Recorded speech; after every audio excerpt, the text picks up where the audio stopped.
Clube dos Poetas Vivos. Uma parceria Casa Fernando Pessoa e Teatro Nacional Dona Maria II. Com Teresa Coutinho. Boa noite. Boa noite a todos. Isto foi altíssimo. Este boa noite saiu a ecoar pela sala. Boa noite a todas e a todos. Obrigada. Bom ano, antes de tudo. Obrigada por estarem aqui no Clube dos Poetas Vivos. Estava agora a comentar que é uma alegria ver a sala cheia e mais um ano do Clube dos Poetas Vivos, que já leva assim uns aninhos, já conta uns aninhos. Tem sido uma parceria muito feliz, vale sempre a pena dizer e reforçar no início de cada ano, entre a Casa Fernando Pessoa e o Teatro Nacional Dona Maria II, e espero que assim, esperamos, tenho a certeza, a Clara Riso está ali, esperamos que assim continue a ser, e é graças a vocês que é possível continuar a fazer estes encontros tão calorosos e especiais. Hoje temos connosco o Manuel A. Domingos, poeta, editor, tradutor, a quem agradeço muito ter dito que sim a este convite e com quem estaremos à conversa, como sempre, e vamos ouvir os seus poemas nas vozes maravilhosas da Nádia Iracema e da Ana Sampaio e Maia, a quem agradeço também muito a presença e a generosidade e a alegria e tudo. Estou a dizer isto assim, olhar para elas, porque estivemos a ensaiar ontem e foi muito divertido e, portanto, ainda está presente na minha cabeça o nosso encontro à volta da poesia do Manuel.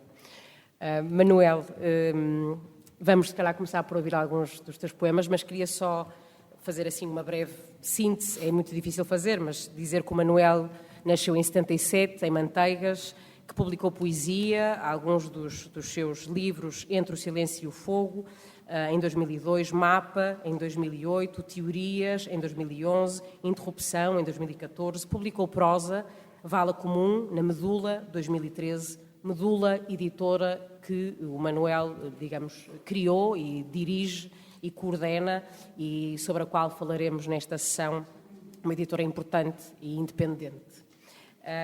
Publicou teatro e eu queria encontrar aqui ainda a Terra, em 2009, já fez traduções de Bukowski, de António Orihuela e outros, e sobre tudo isto falaremos e também sobre a Serra da Estrela, se calhar, e outras coisas. O que eu quiser, pronto, é uma sorte. Vamos começar com alguns poemas do Manuel e já vamos à conversa. Vamos a isso.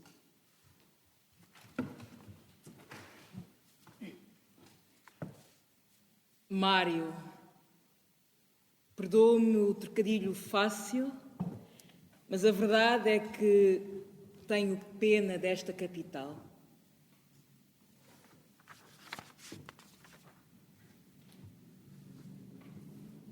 Às portas de Troia.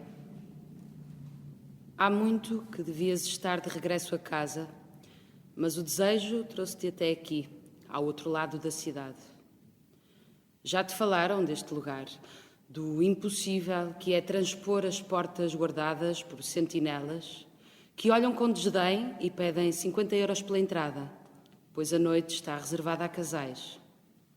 Mas tu não desistes logo. Tu não desistes logo à primeira, por entre o escuro, procuras alguém que, como tu, está sozinha e arriscas o convite. Queres ser o meu cavalo de Troia?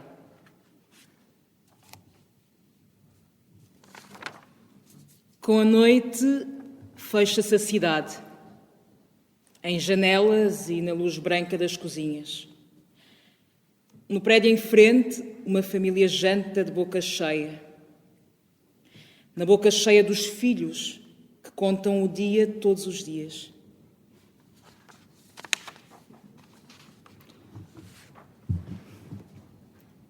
Apesar de não ter um gato à minha espera, o inferno poderá ser este quarto com marquise. Quinto andar, frente a uma alameda, onde só o vento presta atenção à cor dos semáforos, mas àqueles que aguentam o dia, à conta de litrosas a €1. E talvez seja essa a melhor maneira de passar ao lado do inferno, mais do gato, que não os espera. Para Manuel de Freitas. Sou um homem na cidade e não há fado que me valha. A verdade é que entende Cesário e as suas hortas em Linda a Pastora. Embora elas se encontrem agora mais para os lados de Braço de Prata, com o apelido de urbanas. Não vá alguém apropriar-se da terra e a melancolia campestre invadir-lhe o coração.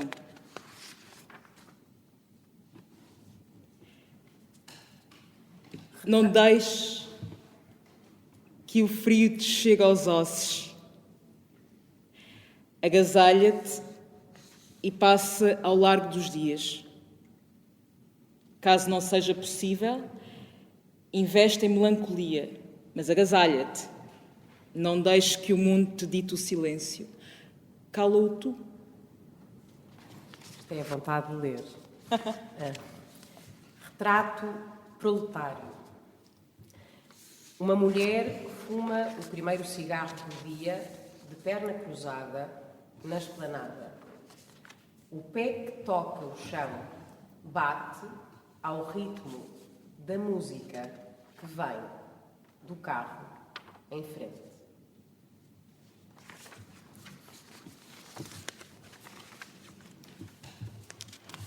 A morte.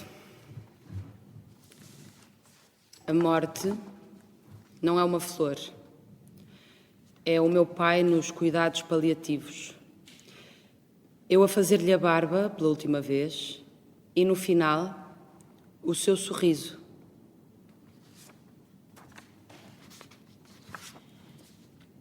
A miséria não lhes é alheia. Passa ao lado. Talvez seja por isso que alguns aqui a vêm durante a pausa do almoço ou de outra coisa qualquer. Viram-me costas e inventam outros adamastores para os dias de hoje, enquanto olham a porta do império da nostalgia. Entre o aroma a charros e o sabor da cerveja comprada ali mesmo no comércio tradicional, com a oferta, desculpe leitor, a rima fácil, do copo plástico promocional.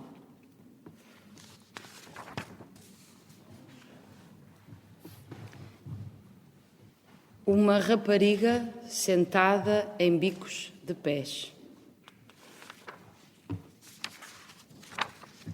Às vezes penso em Whitman, mais o seu Body Electric, e também eu, pelos telhados do mundo, não tivesse visto na idade certa o Clube dos Poetas Mortos, apesar de me escapar um ou outro pormenor que só mais tarde, clique, até ao dia em que eu, professor, subi para a mesa e desafiei para as vossas, para logo aprender pedagogia, não rima de todo com cinematografia.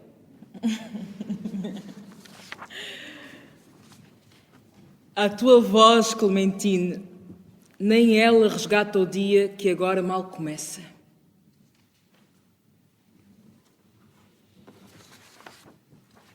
Manuel, boa tarde, boa noite. Obrigada mais uma vez. Obrigado pelo convite.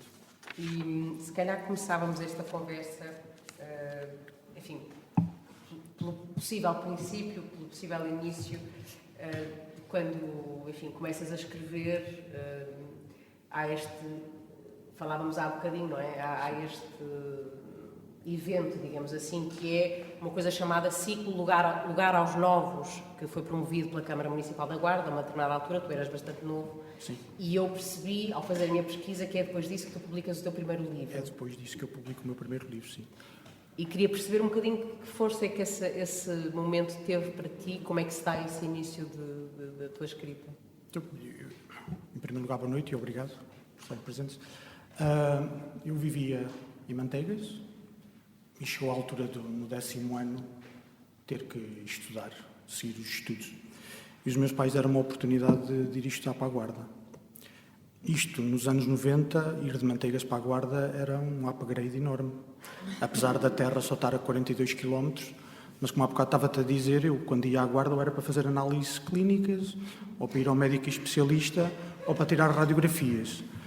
Então, ir para a Guarda foi para mim uma mudança radical na minha vida. Quando entrei para aquilo que eu ainda hoje chamo o liceu, mas que é a Escola Secundária Afonso Albuquerque. Entrei em contacto com um mundo completamente novo, não é? Eu, cada vez que me lembro que no meu colégio em Manteigas éramos ao todo 800 alunos, na Guarda, não, 800 não, éramos muito menos, mas na Guarda só no liceu eram 13 mil e tal alunos. Para mim aquilo era completamente fora da caixa, eu nunca tinha visto nada assim. Então comecei a escrever, influenciado pelos ultrarromânticos, como eu te disse, muitos poemas acabados em inha, em or, que era para a dor rimar com amor e essas coisas todas. E comecei a escrever. Comecei a fazer outras leituras e a escrita foi evoluindo. Até que um dia dei os meus poemas a ler a uns amigos meus.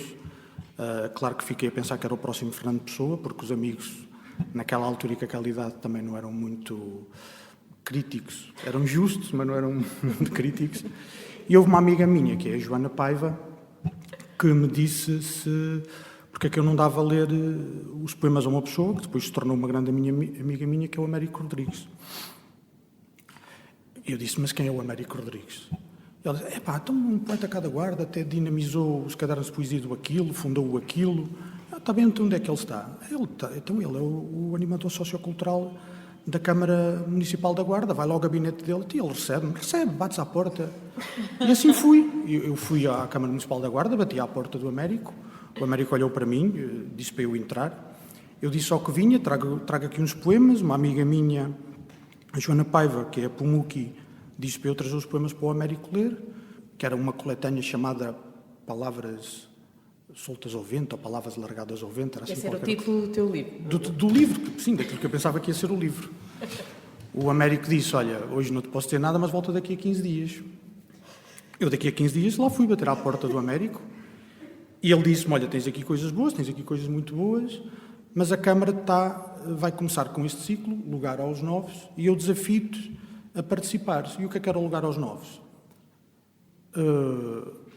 A Câmara dava-nos o espaço, que era um anfiteatro, no antigo Paço Episcopal, que é o que depois ficou o Paço da Cultura, salvo erro, mas já não tenho presente se era assim o nome, em que eu podia fazer o que quisesse no palco, ler os meus poemas, ler os poemas dos outros, dar cambalhotas, era o que fosse. E isto foi para aí em março, o ciclo Lugar aos Novos foi em novembro, eu risquei praticamente tudo aquilo que tinha escrito, reescrevi, aproveitei algumas coisas, escrevi poemas novos e fui lá ao Lugar aos Novos.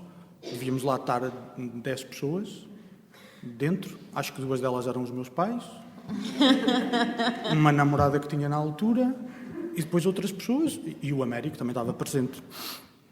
Li os poemas, tudo bem, depois o Américo convidou-me a publicar 5 poemas na revista Praça Velha, que é uma revista da responsabilidade da Câmara Municipal da Guarda, de teor distrital e que trabalha o distrito da Guarda. E foi aí que publiquei os meus primeiros poemas. 5 poemas de silêncio, dedicados à Eva, que era a minha namorada na altura. Mas depois já não lhe dediquei o livro. Porque, entretanto, a coisa acabou, como é óbvio. E publiquei lá os primeiros poemas. O Américo, na altura, ainda dinamizava o Aquilo e quis retomar a publicação de poesia pelo Aquilo. Convidou um poeta, o António Godinho, que já tinha publicado nos anos 80, lá também no Aquilo, e o segundo a convidar-me fui eu. E eu publiquei esse livro lá, o Entre o Silêncio e o Fogo, que é um livro bastante influenciado pelas leituras daquela altura. Eu lia muito o Eugênio de Andrade, ainda hoje gosto muito do Eugênio de Andrade, mas é muito influenciado pelo Eugênio de Andrade, por aquelas imagens do Eugênio de Andrade. O livro está publicado e, como te disse há pouco, se tiver que fazer uma recolha da minha poesia, vou aproveitar um único poema daquele livro. Não rejeito os outros, mas é aquilo que eu te disse, que é aqueles 2 versos que eu escrevi, ainda hoje os publicaria num livro. Se tivesse que publicar hoje o livro, publicava aqueles 2 versos. O resto não, mas aqueles 2... Queres só dizer-nos quais são os 2 versos? E o vento que vem será teu, que é o único poema que sei de cor. E o vento que vem será teu. Se me apetecesse publicá-lo no meu próximo livro, publico sem problema nenhum, porque ainda gosto deles. Acho que ainda tem a força que eu naquela altura quis. Isso leva-nos a uma coisa que eu acho que é também, enfim, é muito específica, não é? De quem tem uma relação com aquilo que escreve ou que cria, não é? Se tu vais ou não olhar para aquilo que fizeste, não é? Lá atrás e tu relês aquilo que escreveste. Eu agora, há uns tempos atrás, desisti de fazer isso, mas andava a rever tudo o que tinha escrito até o último livro, que é o Aprendiz, e andei a rever, cortei, risquei, e depois parei porque achei que não estava a ser justo. Achei, se algum dia eu tiver que coligir isto e publicar, se calhar é melhor sair como estava. Mas a mim apetece-me rever aquilo tudo e publicar com uma nova roupagem. Não sei se irei fazer isso. Mas parei, mas eu volto muitas vezes. Ainda no outro dia, quando estava a ver os poemas, estava a pensar, esta palavra está aqui a mais, aquela podia estar na parte de cima e está na parte de baixo. Mas eu revejo, volto atrás e revejo muito aquilo que escrevo, sim. E quando escreves, estou a perguntar isto, às vezes são assim perguntas que nem sempre são fáceis de responder, mas contigo atrevo-me, porque já conversámos um bocadinho e sei que posso ir por aí, que é só perceber um bocadinho que esta ideia de falávamos de Miguel Martins, não é? Que disse numa entrevista que nunca olha para os poemas que escreveu, quer dizer, escreve-os e eles ficam... Sai porque ele na cabeça dele, por aquilo que ele disse na entrevista, ele faz a revisão, a escrita, a revisão na cabeça. Quando sai para o papel, fica. Mas tu tens um método... Eu é ao contrário, completamente. O poema, se for preciso, anda comigo na minha cabeça durante muitos dias, muitos. Depois passa para o papel, eu reescrevo. E depois, quando acho que já estou contente, fica no papel. Tenho uns caderninhos pretos, onde eu escrevo os poemas, sempre a lápis. Foi uma coisa que aprendi com o amigo. Eu posso dizer que ele era meu amigo, eu considerava-o amigo, e eu acho que ele também me considerava amigo, que era o Jorge Falorca, que ele escrevia sempre a lápis. E uma vez eu estava a reclamar com uma caneta que estava a falhar, e ele olhou-se para mim, tirou do bolso um lápis pequenino e disse: Manel, sempre a lápis. E eu, a partir dessa altura, comecei a escrever a lápis. E depois ficam lá um bocado, depois passo-os para o Word. Porque eu gosto de ver a mancha porque uma pessoa a escrever no papel não é igual depois como sai no livro, não é? A mancha gráfica do poema. E eu gosto depois de ver o poema no Word, ver se aquilo está bonito, a cair. Porque eu gosto dos poemas muito... Uma vez um amigo meu disse que a minha poesia era muito vertical, porque eu escrevo versos muito curtos. E é mesmo. E então estão mais em altura do que se estendem na folha. E eu gosto de fazer isso. Depois ainda faço certas alterações. Às vezes faço coisas de propósito para ficar encadeado, outras vezes tento quebrar de propósito o encadeamento, para causar em quem estiver a ler poder-se engasgar um bocadinho. Será que é para ler assim ou é para ler ao contrário? Aconteceu. Faço isso de propósito. Pronto. Faço isso. Olha, então dá resultados. Eu não. Pronto. Foi. Okay. E faço esse trabalho, sim. Manuel, tu és professor do ensino básico. Sim. E há aqui alguns poemas até que falam, e vão-se ler, há um poema que fala dos miúdos, não é? Que estão numa prova, num teste, e de como é que eles estão nesse teste. E a minha pergunta, tentando, enfim, não sei se há uma relação, mas imagino que haja, não é? Porque acho que há sempre uma relação entre aquilo que nós fazemos paralelamente à criação. Houve algum professor, tenho duas na verdade, uma é se houve algum professor, se esse lugar do professor e essa imagem do professor para ti foi muito marcante porque tiveste um professor que de alguma forma te impeliu, aquela coisa do professor de português, não é? Que te impele a escrever, e se tu sentes que o teu trabalho como professor anda de mãos dadas depois com a tua poesia, se a relação com os alunos... Eu tento não misturar as duas coisas. Uma das razões, por exemplo, porque eu assino com minúsculas é para nos confundir com o Manuel A. Domingos, que assina as atas da escola. São duas pessoas diferentes. Eu tento não levar tento não levar a minha escrita para a escola nem para as aulas. É claro que, por exemplo, quando dou português, agora já não dou português há muitos anos, só dou inglês. Quando é a altura de dar a poesia, gosto muito e tento que as aulas sejam diferentes. E se calhar o facto de eu ter uma certa bagagem de leituras e de outras coisas, que não é só aquela que vem nos manuais da escola, dá-me prazer dar aulas sobre a poesia. A minha relação da minha profissão com a minha poesia tem mais a ver com a itinerância. Isto é, eu fui professor contratado durante 18 anos. Dei aulas de Ponte de Lima a Silves. Nunca recusei um horário. Eu fui professor contratado durante 18 anos, tive 25 contratos celebrados com escolas do Ministério da Educação. E a minha poesia tem mais a ver com a itinerância, pelos sítios por onde passei. É mais isso. Se na minha poesia se pode refletir alguma coisa da minha profissão, às vezes podem aparecer os garotos, de facto, os alunos, mas o que aparece mais é as experiências que retirei desta itinerância.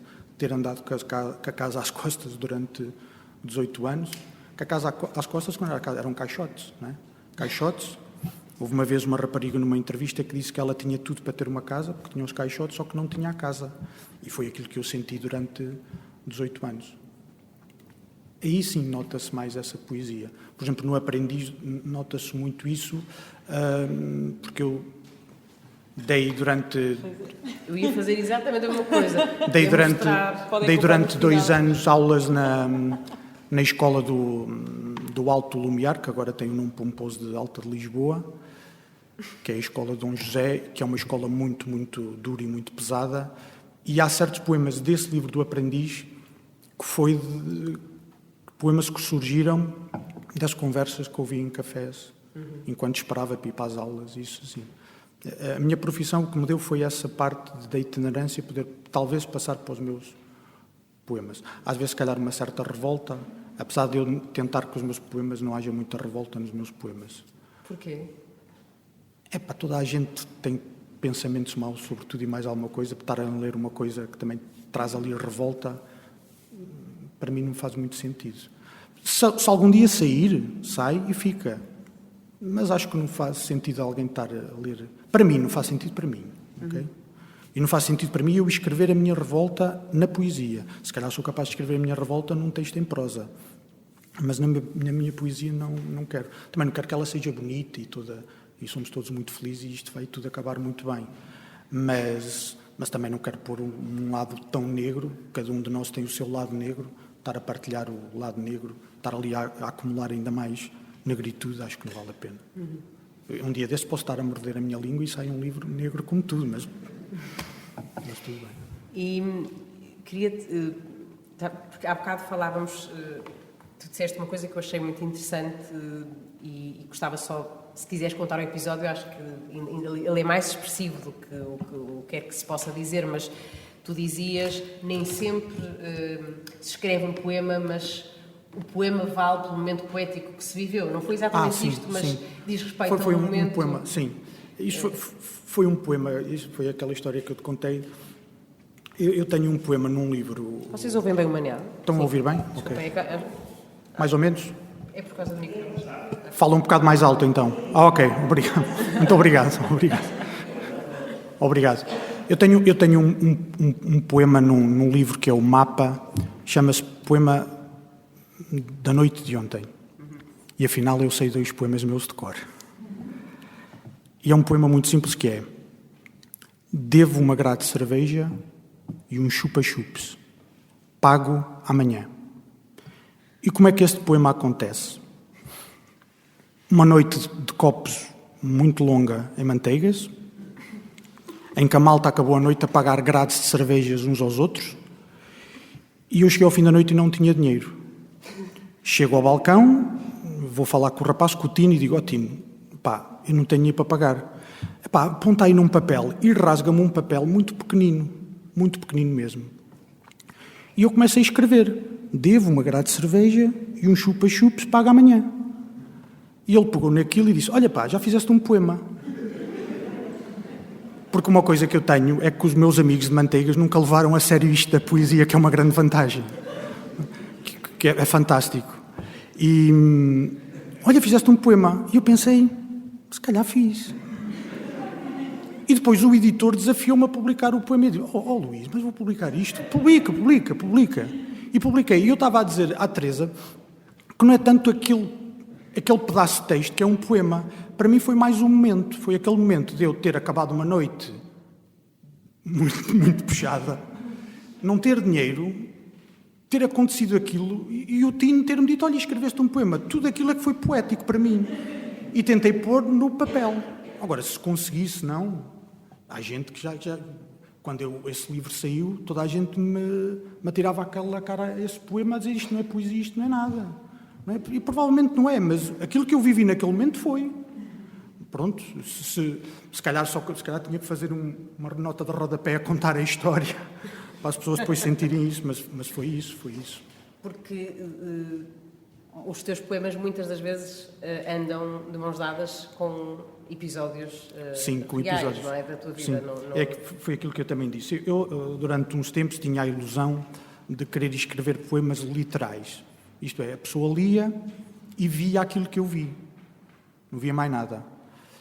Cheguei à conclusão que é impossível, porque sempre que se lê um poema, ou eu leio um poema a alguém, toda a gente interpreta o poema de maneira diferente, quando eu... Não, mas foi isto que aconteceu. E as pessoas veem tudo menos aquilo que eu vi. Então desisti de fazer poesia literal. Mas muitas vezes o poema surge de facto de um momento que eu vivi. Aquele poema que tu leste, o Retrato Proletário, apesar está ali o diálogo com o poema do William Carlos Williams, mas eu estava parado, eu vivo em Benfica, estava parado no cruzamento do Edmundo, 8 da manhã, parado no semáforo vermelho, e olho para o meu lado esquerdo, e está uma rapariga sentada, perna cruzada, e está um carro à frente com uma música muito, muito alta para as 8 da manhã. E a senhora estava de facto a bater o pé e a fumar um cigarro naquela altura. E eu olhei para aquilo, fiquei com aquela imagem, e quando cheguei à escola, a primeira coisa que fiz foi escrever aquilo. E lá está. Esse poema é literal. Eu vi aquilo e tentei passar para o papel. Se consegui, não sei. Mas eu tenho essa ideia de que uma pessoa pode encontrar poesia em todo lado. E tento que os meus poemas sejam isso. Da poesia... Há uns tempos atrás, a poesia do cotidiano cá em Portugal ficou conotada e mal conotada. A malta dizia que a poesia do cotidiano não era nada.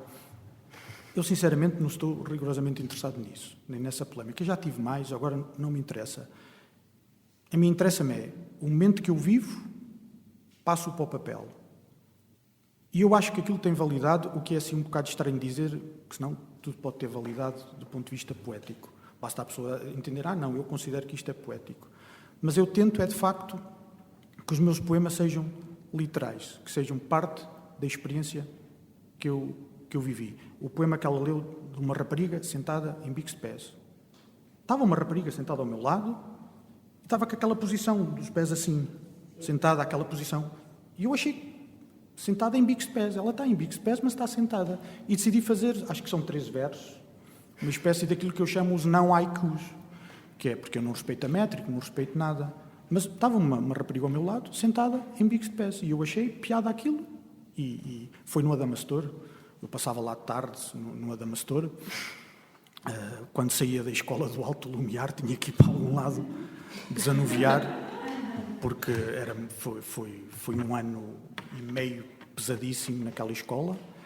A malta espetacular, os colegas todos porreiros, mas muito difícil dar aulas, muito difícil mesmo.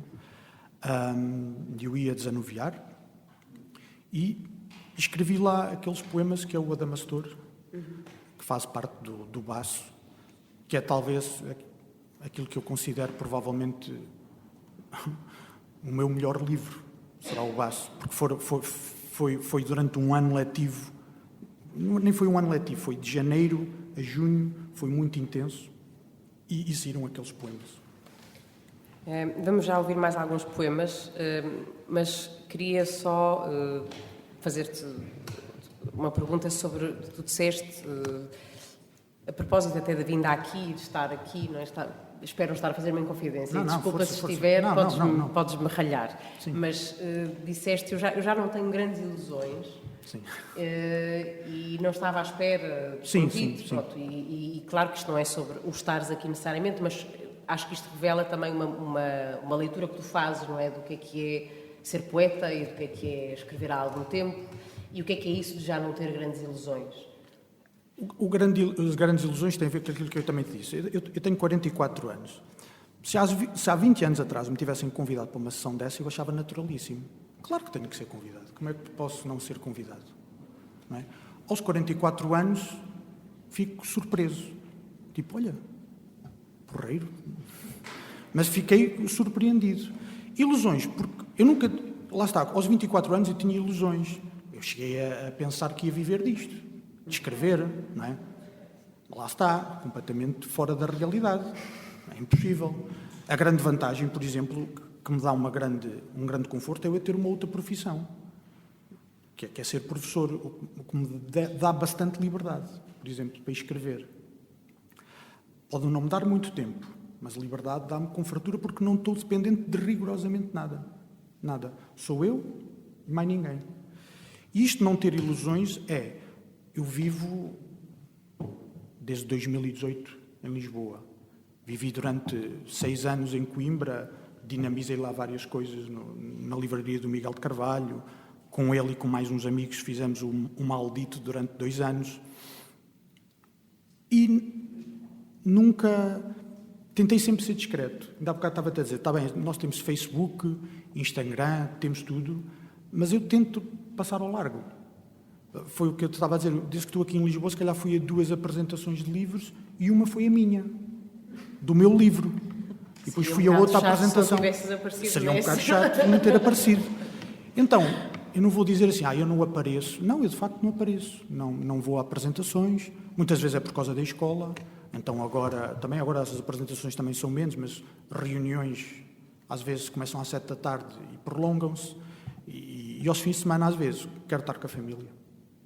Não quero qualidade de tempo com a família. Sou um bocado agarrado à família, muito agarrado à minha mãe, só a vejo uma vez por mês. Mesmo quando vou a Manteigas não apareço. Eu chego a Manteigas, saio do carro, entro em casa da minha mãe, saio da casa da minha mãe para ir para o carro para me vir embora. Porque se vou ver a minha mãe, vou ver a minha mãe. Já perdi amigos por causa disso. Mas se calhar também não eram assim amigos tão fantásticos que não compreendem que uma pessoa não vê a mãe uma vez por mês e que tem que ir para os copos com eles. Não. E aqui em Lisboa é igual. Ao fim de semana, que se calhar há mais tempo, ir a apresentações, para isto tudo, não vou, prefiro estar com a família. Uma inconfidência, eu nunca tinha vindo a uma sessão destas. É a primeira vez. Falaremos já sobre isso. Estou a brincar. Vamos ouvir mais uns poemas do Manuel e já vamos falar da medula. A Elisa, Joana, Pumuqui e Terreiro.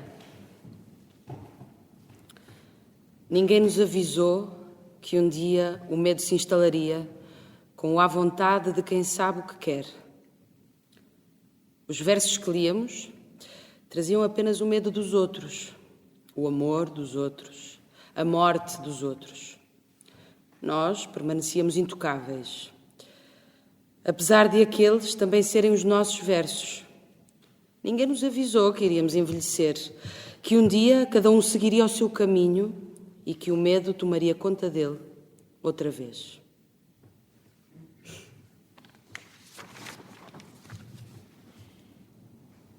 Vês um programa sobre mineiros e concluis que andamos todos cobertos com o mesmo pó. Só que uns sabem disso, outros não. Assinalar os lugares. Assinalar os lugares é no café dar por mim, distraído, a olhar as árvores, o horizonte de prédios. Esperar a honra que o trabalho não dá, quando a esta hora pouco mais posso fazer, exceto ler poesia, escrever versos, tentar sem sucesso salvar o dia. Até que um carro da polícia lembra que neste lugar o bucolismo está proibido. Sou especialista em revoluções de sofá e tenho grandes discussões comigo mesmo enquanto bebo um copo de bom tinto, comprado na última feira de vinhos e enchidos. Tenho cartão de crédito, que é raro usar, e um empréstimo para pagar até aos 70, se entretanto a saúde não faltar. Embora conte com a eficácia do seguro, pago mensalmente. O carro já teve melhores dias, mas vai dando para as curvas. Apesar de cada vez mais utilizar a autoestrada e não as nacionais. É que as costas já não são o que eram, tampouco a paciência. Gosto de chegar rápido ao meu destino e, pelo caminho, comer uma sandes de leitão numa qualquer estação de serviço para ter uma razão de queixa, tendo em conta o elevado preço que pago por ela. Vou pagar. De resto, sou pessoa de bom trato e gostos simples.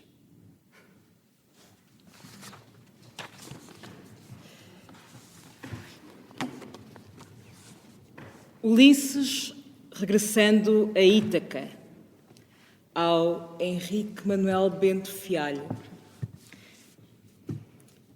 Parece que os deuses estão contra ele.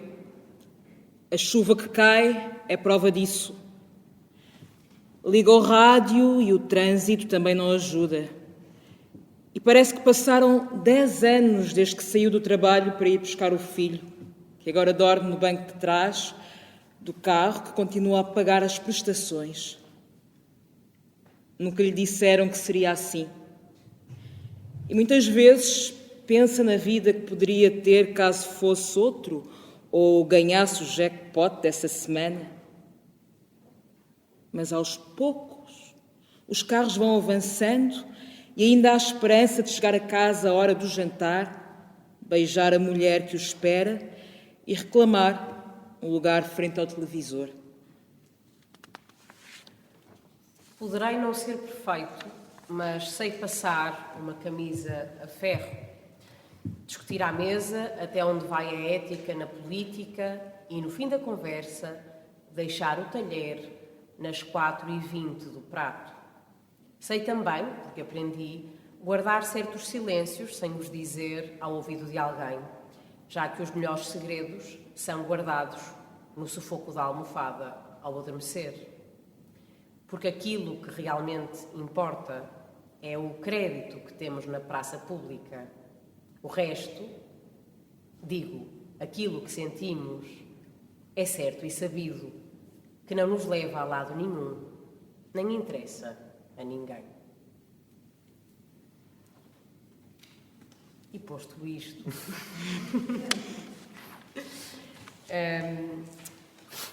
E daqui a nada já vou também querer saber se há perguntas do público, mas queria falar da Medula, que é esta editora, Manel, que tu tens, e Sim. que para mim o clube tem este papel muito importante também, tem tido, não é? Isso é da Volta de Mar. Exato. Sim, desculpa. Obrigada. Antes, tenho aqui o meu... O teu ponto. O meu ponto, exatamente. O clube, pronto, também tem este papel importante, que é falarmos, obviamente, sobre as editoras e estes lugares onde de alguma forma, pode haver alguma independência na publicação, onde há linhas que norteiam a publicação, que muitas das vezes são distintas de editoras mais conhecidas, que estão nas grandes, enfim, ditas grandes livrarias, podemos dizer mais mainstream, e a Medula surge... Eu li sobre isto e achei muito impressionante quando tu estás desempregado Sim. e decides criar uma editora que ainda por cima é uma editora sem fins lucrativos. Sim, isto é, sem fins lucrativos, porque o objetivo é que um livro pague o outro. Nós não avançamos com um livro se o anterior não tiver pago. Isto é, pago no sentido, eu não fico a dever nada nas gráficas. Eu chego à gráfica, pago o livro, depois tenho que esperar ter retorno do dinheiro que gastei na gráfica, e então depois publico outro livro. E a Medula surge em 2013, quando estava desempregado. Foi quando veio a Troika. Eu senti na pele, milhares de pessoas sentiram na pele a Troika, e eu fiquei desempregado, fiquei sem dar aulas. Então, uma vez em janeiro, eu tinha o texto que abriu a Medula, que é o Vala Comum, um texto em prosa, que eu já andava para publicar aquilo em edição de autor, mas o nome Medula já andava comigo há muitos, muitos anos. Então decidi, na brincadeira, publicar o livro, que era uma edição de autor, mas chancela Medula. E depois a Medula cresceu, mas cresceu devagarinho, não é? Porque 2013, estamos em 2022, publicámos 17 livros, não é assim nada de extraordinário. Tem sido 2 livros por ano, uma vez aconteceu um livro por ano, porque houve um livro que não vendeu grande coisa e demorou muito tempo a recuperar o dinheiro. E foi assim que foi nascendo a Medula. Comecei pelos amigos, não é? Publiquei-me a mim, publiquei o António Orihuela, que foi um poeta que eu conheci em Espanha e que leu esse poema que eu publiquei, que o fogo recorda os nossos nomes, uma noite em Punta Umbria. Eu adorei o poema e eu vou traduzir isto para português e vou publicar isto um dia em português, e assim fiz. Depois foi o Rui Almeida, e a partir do Rui Almeida é que comecei a desafiar outros autores que eu gostava, levei muitas negas, e publiquei outros autores, e a partir daí convidei outras pessoas a publicar, que não me conheciam, e foi crescendo. E depois comecei a receber originais, e se calhar dos originais que recebi, que publiquei, foi o Talvez Seja Essa Certeza, do António Amaral Tavares, que depois ganhou um Prémio Nacional de Poesia, Diógenes. Foi a Maria Avelães, que havia uma vez, via Skype, não conheço a rapariga em pessoa. Ela enviou o original para a Medula, eu gostei dos poemas, decidi avançar com a publicação.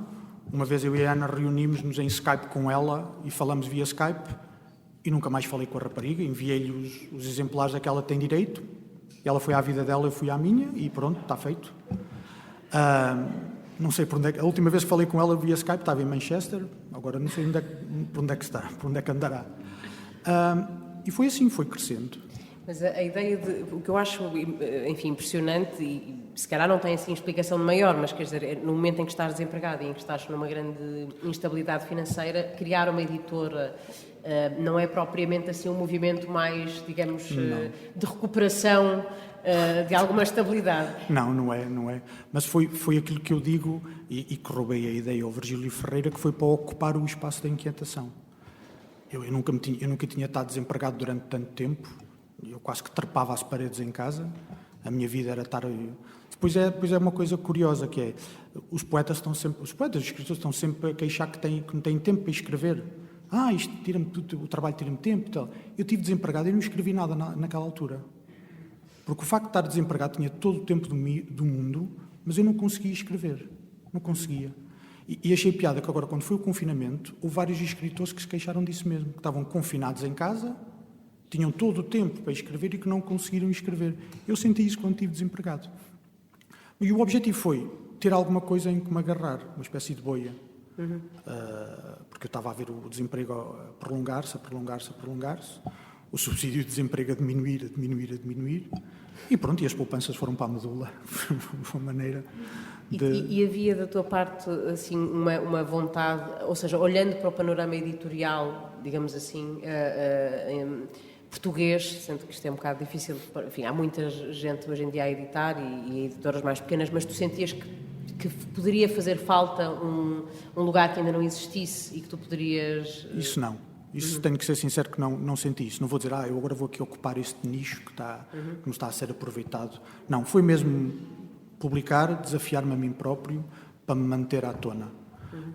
Eu nunca pensei que a Medula fosse ocupar o espaço de nada. Na altura, a etc. ainda estava a funcionar e bem. Tínhamos a Averno, tínhamos uma série de editoras.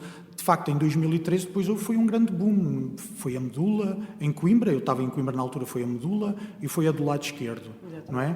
Eu penso que a Não Edições também é mais ou menos desse ano, não é? É mais ou menos desse ano. Tu não és da Não Edições, mas acho que é dessa altura também. E houve que é curioso, que foi um momento de crise e nascem uma série de editoras. Em Coimbra foi a do lado esquerdo, a Medula e a Besouro, que é uma coisa mais artesanal, mais livros de autor. O Carlos Veríssimo imprimia aquilo em casa, depois dobrava, cozia ele, era assim uma coisa muito específica. E depois foi a Não Edições e depois começaram a surgir outras editoras. Agora não me lembro delas todas. A Dor da Correria também é de 2013, já tem, não sei quais, já tem centenas. Acho que já falámos dessas editoras quase todas aqui, de uma forma ou de outra, assim são. Foi tudo nessa altura. Agora, a Medula, claro, não vai ocupar, nunca pode querer ocupar um lugar que já está preenchido por outras grandes editoras, também independentes, como a etc., a Averno. A Frenesia, na altura, já não estava a trabalhar, mas foram essas editoras que me influenciaram bastante. Frenesi, Averno e etc.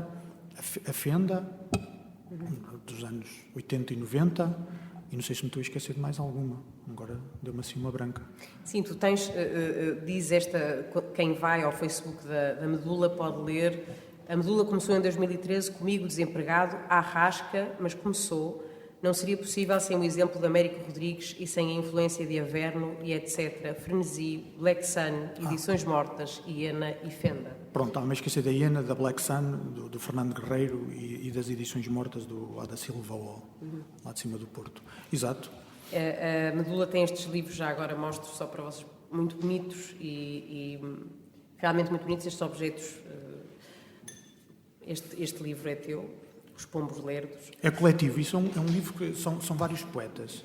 Foi um desafio que eu fiz a uns amigos para publicarem uns poeminhas e fizemos então Os Pombos Lerdos, que tem essa capa, pronto, não é talvez a mais feliz delas todas, mas era para passar a mensagem.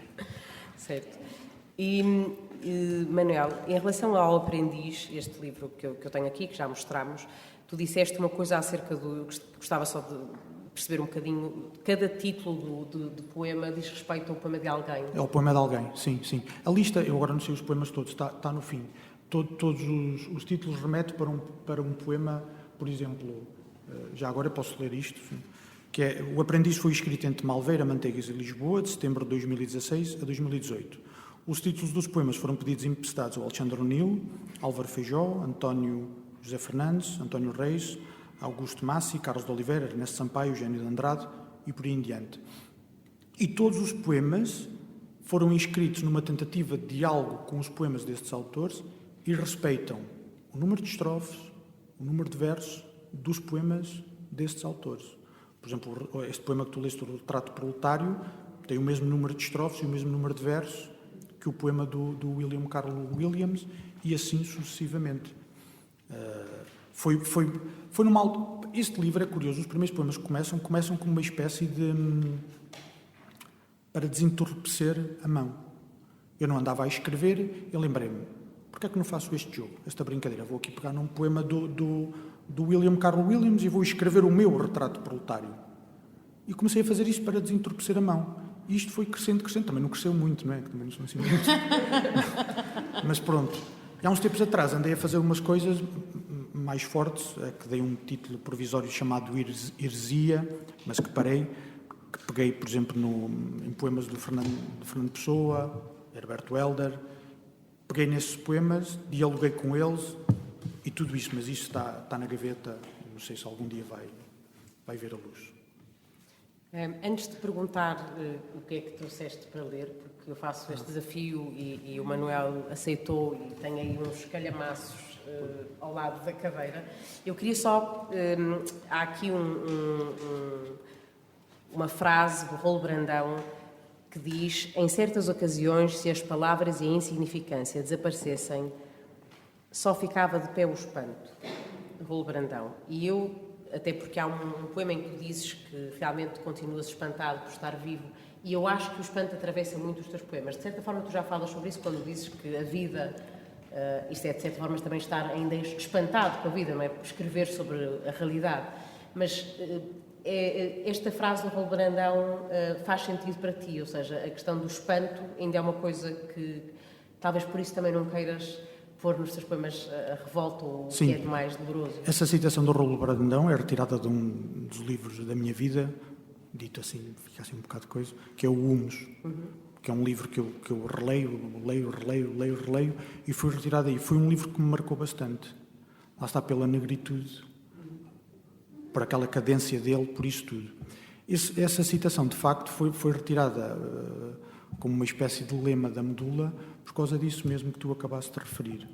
E porque eu gosto muito do Rolo Brandão. Mas, de facto, eu ando espantado todos os dias com a vida e tento me espantar sempre e ficar assombrado com a vida. Talvez seja uma boa maneira de, como eu às vezes costumo dizer, deixar para trás as camelices do mundo e a canga que às vezes nos querem colocar. É uma pessoa espantar-se com a vida.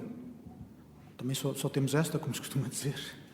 Se não nos espantarmos com ela, talvez estejamos a perder muito, muito, muito mesmo. Não quero estar aqui, não estou aqui a querer ser um livro de autoajuda para ninguém, não é? Não estou aqui. Que as pessoas se espantem, andam-me para aí espantados. Mas eu espanto-me bastante com a vida, muito mesmo. Ainda hoje, e agora curioso, isto das máscaras. Eu caminho na rua de máscara sempre, e até uso 2 máscaras. Sou assim um bocado paranoico. E hoje, pelas primeiras vezes, tirei a máscara numa manhã fria. Eu já não me lembrava de ver o meu bafo a sair da boca. Aquele bafo que a gente quando respira sai. Fiquei espantado. Tipo assim, epá, há quanto tempo eu já não via isto? E fui o caminho todo, parecia um garoto, para ver aquilo a sair. Porque já não me lembrava como era, porque a máscara, um dia frio, eu já não me lembrava. E fui assim uma série de tempo a mandar... Porque, pronto, se calhar um dia desse nasce um poema por causa disso. Eu estava a pensar justamente nisso. Se calhar perguntava aos nossos amigos e amigas se tem alguma, ao nosso público, se tem alguma pergunta a fazer ao Manuel, antes de ouvirmos o que o Manuel nos trouxe. É agora ou nunca. Eu estou a brincar, podem, se mais tarde surgir, podem perguntar noutra altura, mas se alguém tiver uma pergunta, pode fazer. Compasso de espera. Muito bem. Então, Manuel, o que é que trouxeste para partilhar connosco? Eu trouxe 4 poetas que sigo há muito tempo e que gosto muito, que é o Raul de Carvalho, o José Alberto Oliveira, o Carlos de Oliveira e o António Franco Alexandre. Trago-me uma descoberta recente. Não conhecia esta poetisa, Manuela Parreira da Silva. Salvo erro, só tem 2 livros, que é este que trouxe, o álbum de Vishnu e o Entre a Chuva e o Cão. Agora diz? Entre Cão e Lobo. Obrigado, Ricardo. Foi uma descoberta recente e impressionou-me, gostei muito. E depois trago uma paixão minha, que são as antologias. Gosto muito de antologias e trouxe esta antologia, que é o Sempre Diz Tais Coisas, esperançado na vulcanologia, que é Doces Poetas dos Açores, que foi organizado pelo Emanuel Jorge Botelho, e que descobri que há poetas muito bons. Entre eles, a poetisa que vou tentar ler, porque não leio como vocês, mas pronto, vou tentar. Não vou tentar ler como vocês, vou tentar ler. Temos tempo aqui? Temos tempo. É porque este aqui do Raul de Carvalho é assim um bocado grandito. Se qualquer coisa eu faço-te um sinal, ok. vais perceber. Está bem, está bem. Um empurrãozinho. Está certo. Chama-se Mudança de Residência. Se me engasgar, peço desculpa. Trato de observar-me em contraluz, de ler as páginas em branco que deixei nas margens da preguiça. Sou dos que têm a obrigação de se conservar alerta, não vá o bicho apodrecer no estrume que os diligentes sócios da colmeia carregam para casa. Tenho que derrubar pedra por pedra esta espécie de casa onde moro. Tenho de consertar com as minhas mãos os buracos e os golpes que surgem nas paredes. Tenho de renovar constantemente a abstrata decoração.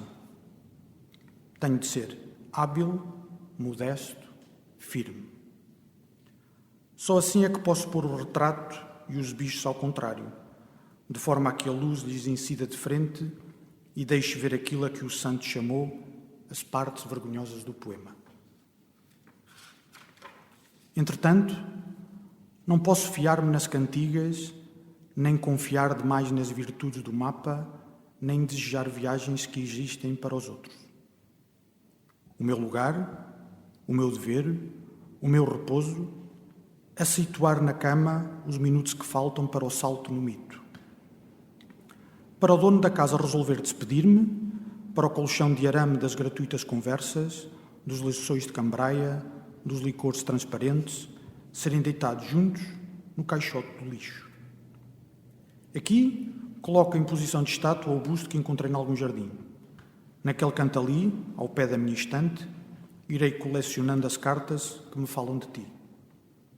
No outro, mais abaixo, das curvas do teu peito, Encho de rosas, de aromáticas rosas. E quando os meus amigos perguntarem aonde fui eu buscar tão esquivas e fantásticas rosas, direi que as encontrei num domingo, de noite, quando adormeci no arquipélago. Direi que elas não são feitas da carne viva e vegetal das rosas, mas simples simulacros de barcos de papel com que me habituei em menino a brincar.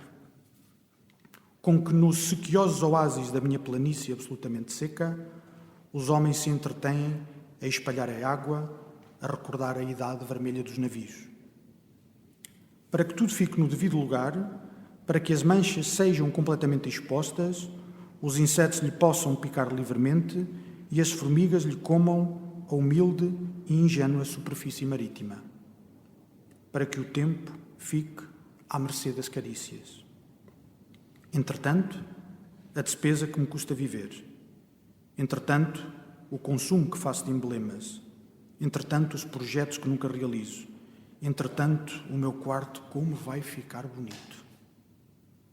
Para que os altos chopos do chão da minha infância possam ressuscitar no chão deste meu quarto, para que tu não digas que a memória é um bem e que o amor só pode trocar-se pelo ódio, e para que o poema atinja a extinção que cobre os laranjais do sonho, para que todas as coisas infantis de novo se aproximem da razão e da grave atitude dos homens cantando enquanto comem. Vou dizer que estas rosas, neste quarto, este poema, não são mais do que as tuas transfiguradas mãos com que aperto no mesmo e violento abraço a cintura dos nossos transfigurados corpos. O que eu queria era a fértil vegetação dos bosques. Raul de Carvalho.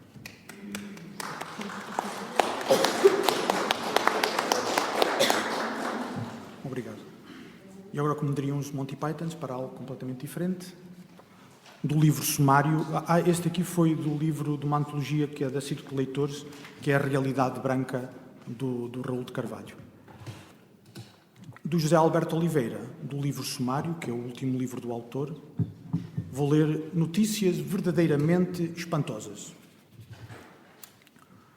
Uma mulher parou no meio da Fonte Pereira de Melo, na faixa ascendente, agitando um papel. Depois de muita travagem, buzina dela, choque em cadeia, os carros começaram a ladeá-la e o trânsito restabeleceu-se. Um cão foi atropelado entre campos, ficou a estrebuchar, ganindo, junto à estátua dos heróis da Guerra Peninsular.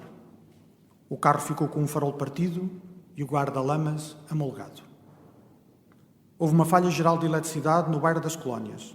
Decorre, por enquanto, um inquérito. Um homem, suspeito da prática de múltiplos desfalques, está a ser interrogado na sede da Polícia Judiciária. Os repórteres, à porta, aguardam a saída do advogado. A quantidade de chuva nos meses de inverno do ano passado foi a mais baixa desde que há registros. Aguardam-se explicações das autoridades competentes. Por falta de documentos, um gato foi detido no aeroporto de Lisboa.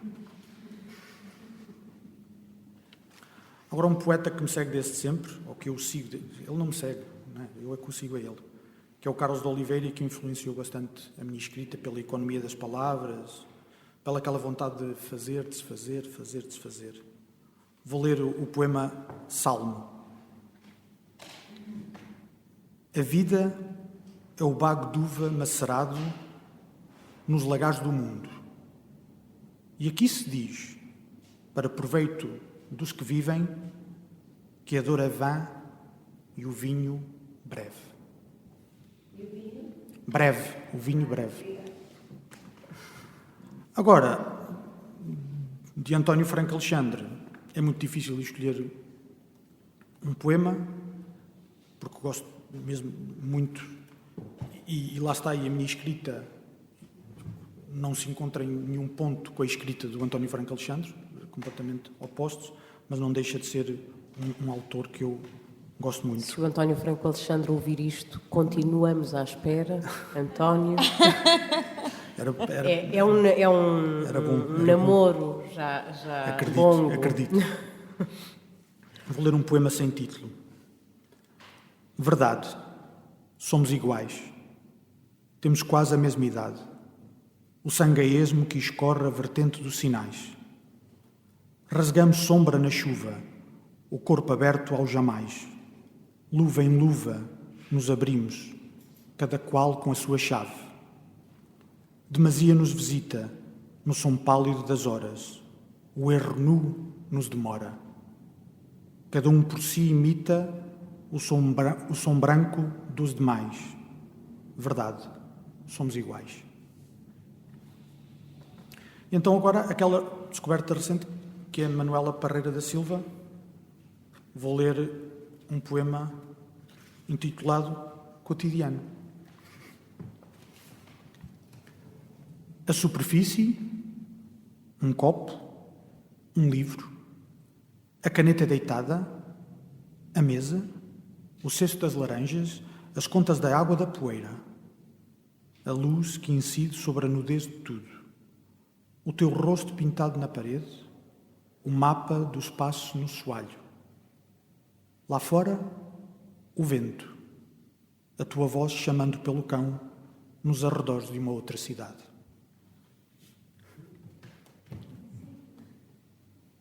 E por último, desta tal antologia de poetas açorianos, sempre diz tais coisas esperançado na vulcanologia, gosto muito de dizer esse título, vou ler um poema de uma poetisa que é Ivone Chinita, que eu descobri nesta antologia. E vou ler um poema chamado Poema Tremendo. Do tremendo poema que já fiz, ou antes do tremendo poema, ficaram gestos pouco diluídos no ar pesado para respirar. Como cinzenta era a ilha e tremenda a solidão dos passos deslocados sob os pés de marinhante. A tristeza da criança sentada ao meu lado, ocultando as nódoas da blusa. A roupa inevitável, pendurada nas cordas.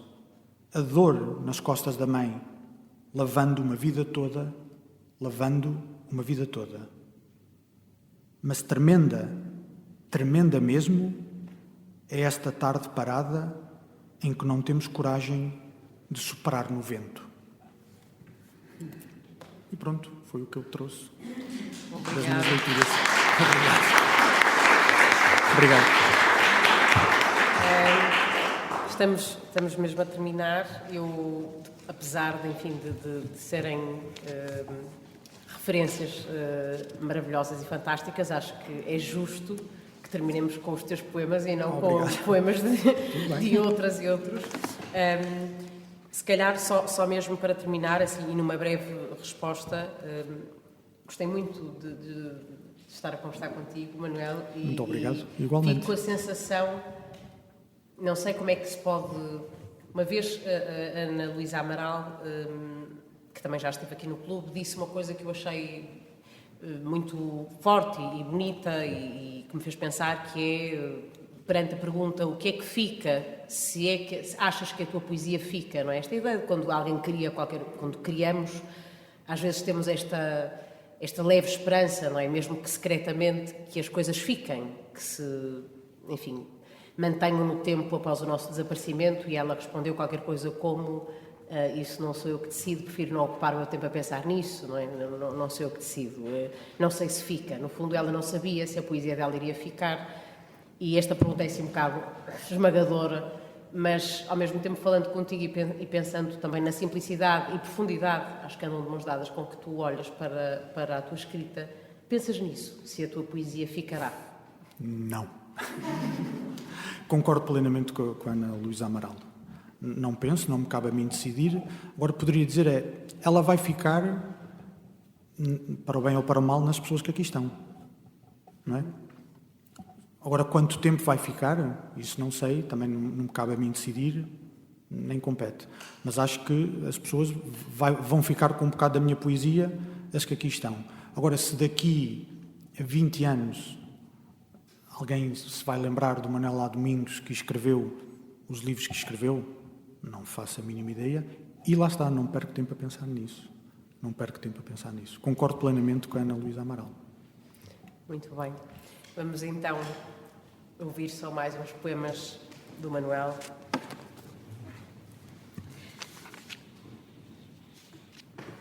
And the bitter voice in the mirror cries, "Hey Prince, you need a shave." Leonard Cohen. Para a Ana. Enquanto me sirvo de um chá, penso se me será dada a arte de envelhecer. Lá fora, a chuva molha até aos ossos neste dia de nuvens, maus presságios sem corvos à vista. Passados todos estes anos, ainda não sei o que fazer com as mãos. Restos de nada que trago nos bolsos. E talvez nunca aprenda. O silêncio ou a luz que entra pela janela e deixa a cidade lá fora. Que fazer afinal com esta canção triste se não sei tocar guitarra e me falta rouquidão? Coimbra, 20 de 11 de 2016.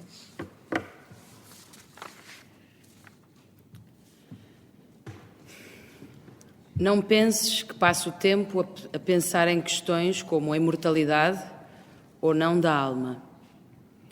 Ainda há pouco arrumei a louça que estava na máquina e pensei que afinal não sou imune aos idiotas que todos os dias invadem o ecrã da televisão no preciso momento que decido sentar-me no sofá para, sem pressa, saborear o café que ainda há pouco tomei.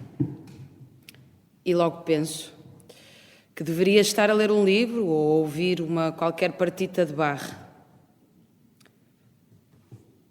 Mas como bem sabes, o homem não é de ferro e a carne é fraca e a alma, caso exista, irá de certeza comigo morrer, pois não suportará a ideia da sua imortalidade. Lisboa, 5/7/2019. Blues. São tristes pela manhã os olhos dos trolhas sobre o café e o primeiro bagaço dobrados. O sotaque denuncia outra vida que ficou longe. O filho ainda a dormir, a mulher sozinha. Procuram conforto no cigarro aceso pela chuva que os deixa no chão, porque hoje ninguém sobe aos andaimes. Resta apenas olhar os prédios em frente, esperar pela carrinha de 9 lugares que os levará de volta à terra, à província, como aqui na cidade se diz.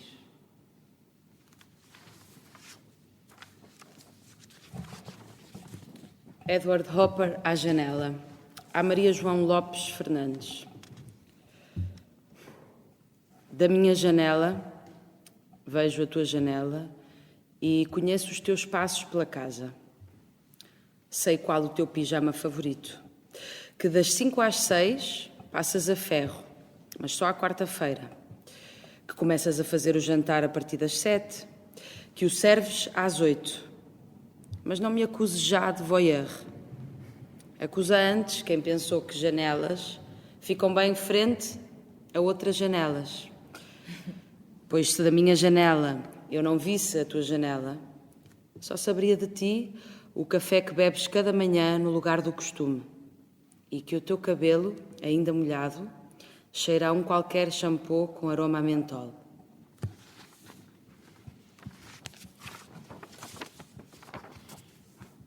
Antes que anoiteça,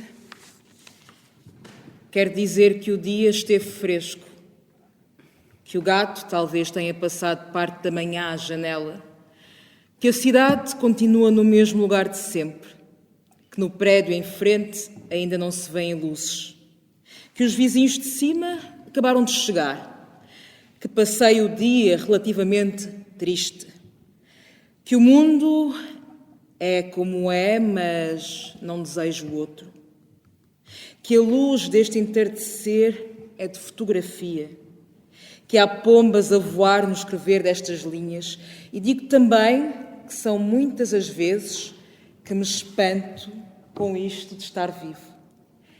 Coimbra, 22/11/2016. Os alunos concentrados a realizar a ficha de avaliação sumativa. Uns de olhos fixos no enunciado, outros na ponta da caneta. Alguns com os olhos revirados à procura da resposta na cabeça. E apenas um, a olhar as nuvens lá fora.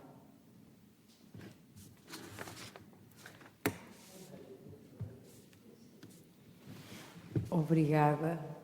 Alguém quer fazer uma pergunta? Eu ouvi alguém falar, por isso é que estou a perguntar. Então, se não, Manuel, obrigada por teres estado aqui hoje. Obrigado, eu. Muito obrigado. E obrigada à Ana e à Nádia. E obrigada Obrigado. a vocês pela vossa presença. E obrigado a todos. Obrigada. Muito obrigado. Obrigada.